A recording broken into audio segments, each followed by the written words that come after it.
C. Joseph Vijay எனும் நான்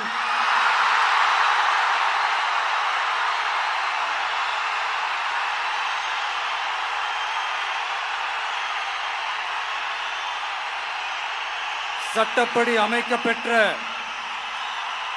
இந்திய அரசியல் அமைப்பின்பால் உண்மையான நம்பிக்கையும் மாறா பற்றும் கொண்டிருப்பேன் என்றும்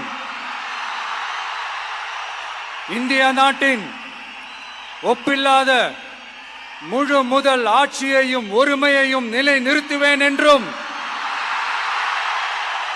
தமிழ்நாட்டு அரசின் முதலமைச்சராக உண்மையாகவும் உளச்சான்றின்படியும் என் கடமைகளை நிறைவேற்றுவேன் என்றும்